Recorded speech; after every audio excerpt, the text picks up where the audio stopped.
Hello everyone and welcome. In this video we're gonna discuss some important aspects of person-centered care processes. The first thing that pops up in our mind upon looking at this sentence is what is exactly person-centered care and how and why it's relevant and important in nursing profession. Well, there are multiple definitions for person-centered care which basically refers to the same meaning. However, for the purpose of our video, upon looking at one particular definition about person-centered care, according to Health Innovation Network, South London, person-centered care is a way of thinking and doing things that sees the people using health and services as equal partners in planning, developing and monitoring care to make sure it meets their needs. For example, it means putting people, their families, their relatives at the center of decision making and seeing themselves as experts working alongside with professionals to get the best possible solutions and outcomes for their problems. It's not about taking care of people's demands or providing them information about certain things. Instead, it's about taking care of people's desires, values, family systems, seeing themselves as an individual and working together to develop appropriate solutions for their problems. Now, moving on to the person-centered care processes. This is the person-centered care framework which represents various parts. The outer part represents the prerequisites or the attributes of nurses. This includes factors such as clarity of beliefs, commitment to the job, and being aware of our own self or knowing self. Similarly, the second part of the framework represents the care environment or context in which care is delivered. This includes factors such as appropriate skill use, shared decision making, and providing safe and appropriate care environment. Now, moving on to the person-centered care processes. This is person-centered care framework which represents various processes. The first one is working with patients' beliefs and values, which refers to having a clear picture of what values patient is having about his or her life, engaging authentically or engaging genuinely. Shared decision making, which refers to involvement of patients' family members and relatives in the decision making process. Being sympathetically present, which refers to acting with support, trust, and sharing in others' emotions. Providing holistic care, which is basically focused on person's physiological, psychological, socio-cultural, developmental, and spiritual dimensions. The central part of the framework represents outcomes or results which are to be expected if proper person-centered care processes are followed. In this video, we're going to explain each of these processes thoroughly. So, grab a seat and have a cup of coffee. Being sympathetically present. According to Snellman, in person-centered care, being sympathetically present refers to acting with support, trust, and sharing emotions with the patient who is going through some difficult situations. Essential values required to achieve person-centered care includes devotion, generosity, sensibility, softness, and empathy. Similarly, according to Norton, patients feels that maintaining a healthy relationship with nurses is very important as it enables them to be treated with full compassion, respect, and sympathy. The following video represents a great example of sympathetic presence. So, grab some popcorns meanwhile I play the video. Good thing the water cooler is close by. Did you want it or do you want me to just put it up here? Yeah, just put it up for sure. You okay? No, What's wrong? I'm very, very upset today. What happened? My granddaughter is getting married tomorrow. That's exciting. But I won't be able to attend. Look at me. Right. I'm in hospital. Oh my goodness. I brought her up. She's my only granddaughter. You must be feeling so horrible. I'm feeling so bad. Oh, here, darling. Do you want a tissue, darling? Man, you must feel so bad. Like, you brought her up and you're gonna miss the wedding and all the photos that she'll be in, and you know when they sit the group together and take a family photo, you won't be in that. No, I won't be able to. Man, that would suck so bad. Oh, I'm so sorry for you. I'm feeling so bad. Oh, my only granddaughter. Working with patients' beliefs and values. It basically refers to having a clear understanding of what patient values about their life and how they make sense of what is happening from their psychological context, social role, and their individual perspectives. Working with patients' beliefs and values is basic principle of person-centered nursing, which is focused on identifying patients' values and then providing care while taking in care of those values. According to a study, patients like being involved in decision making. Moreover, it also showed that patients have specific values for a given decision, which cannot be pre-assumed by anyone in the healthcare environment. It is achieved by planning care for a patient by integrating things which they consider important in order to maintain their beliefs, values, and expressions. Shared decision making. It is a consultation process for making important health decisions such as treatment options, benefits, and harms, which basically involves a health practitioner and patient and their families. Important consideration for patient involves values, beliefs, preferences, and circumstances. Shared decision making is a critical marker for good clinical practice to promote patient-centered care through enhancement of patients' involvement in their treatments, and this significantly increases their self-worth. In shared decision making, the patient is given a part to play in helping practitioner to discover new ways of working, and a real partnership is established between them. In the following scenario, Gina is a 24-year-old teacher. She is a healthy and highly intelligent girl. She is living with her mother and 2 siblings. She is happy and satisfied with her job. For several months, she has been planning for a short vacation and was able to save money for it in her joint bank account that she shared with her mother. One morning, while having her usual breakfast with her family, she mentioned her plan to have a short vacation and asked her mother to draw some money from their bank account for her travel expenses.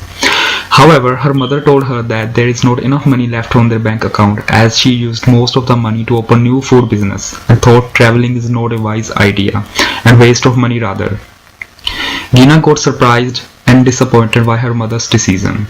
This scenario represents a situation which poses a great challenge to the shared decision-making process, as Gina's mother made some important decisions on her own without involving her daughter, who was perhaps directly linked and got affected by the decision. Providing holistic care. It refers to the provision of treatment and care that pays attention to the whole person through integration of physiological, psychological, socio-cultural, developmental, and spiritual dimensions.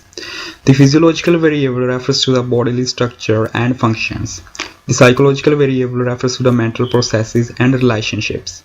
The socio-cultural variable refers to the social and cultural influences. The developmental variable refers to the developmental processes of life. The spiritual variable refers to the influence of spiritual beliefs. 5 core values that capture a sense of holistic nursing includes holistic philosophy, holistic caring processes, holistic communication, holistic education and research, and holistic self-care. Providing holistic care is about educating patients about self-care and helping them to perform their activities independently. This increases self-awareness and self-confidence in patients, and this also allows nurses to better understand the effects of an illness on a person's entire life and their true needs. Engaging authentically. It refers to the connectedness of the practitioner with the patient, which leads to positive outcomes. The ability to engage and connect with the patient is strongly dependent on practitioner's abilities, knowledge of the person, clarity of beliefs and values, and knowledge of self. Following the person-centered care processes appropriately and efficiently leads to the central part of the framework, the outcomes.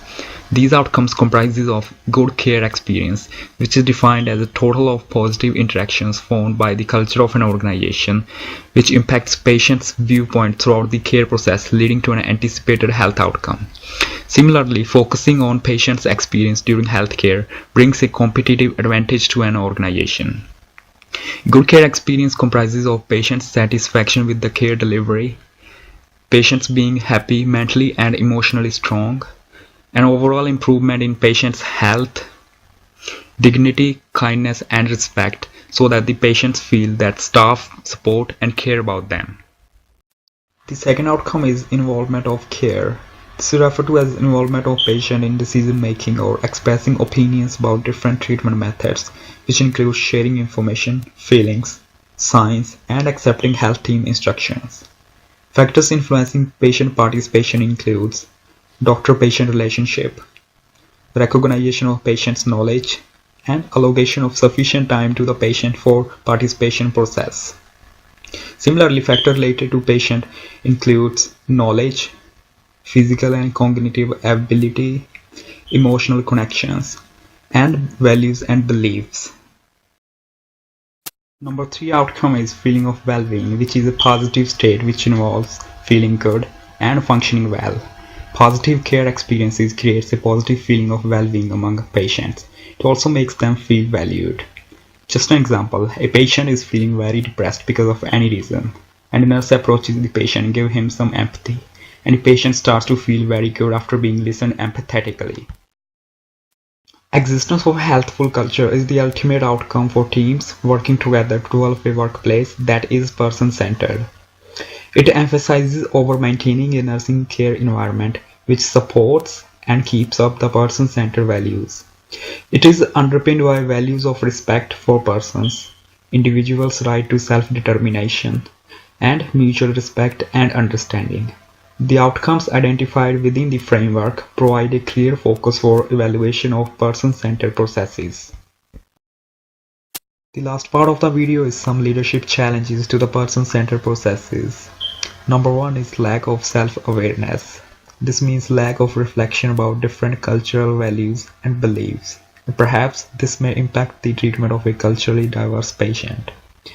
Number 2 is inability to balance between outer pressures. This includes political, environmental, and social challenges.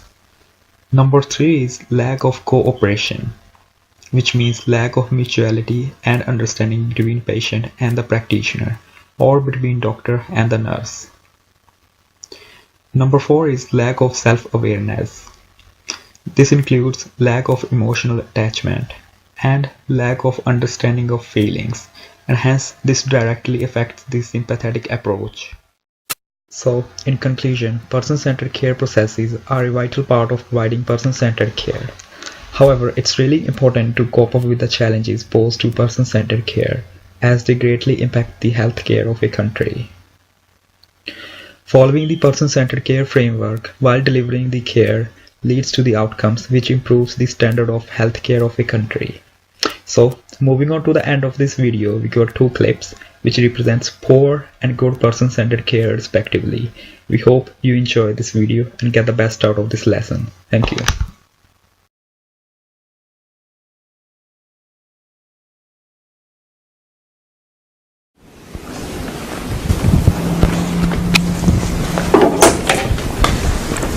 Mr. T, it's time for your bath. Let's get you up and moving so we don't have to wait in line at the showers. What? Who are you? And where's Nancy? Why, it's not time for my bath yet. I get it later in the day so I can go sit in the great room and watch the nest in the magnolia tree. The eggs are just about ready to hatch. I just want to go to the great room. Well, Nancy's out sick today, and I have to do this whole floor all by myself, so we don't have time to wait. If you're getting a shower today, we need to do it now. I don't want my shower now. I just want to go to the great room. Come on, Mr. T. Get in the wheelchair. What's the matter with your shoulder? Never mind. I'll get myself to the great room. Okay, fine.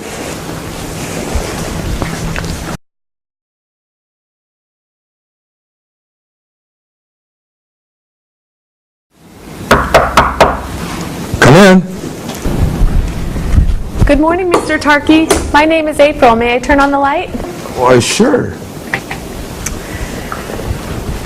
Nancy's out sick today, so I'll be helping residents on this floor this morning.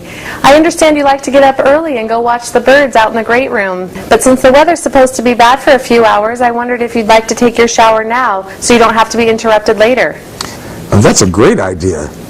And I do shower pretty fast.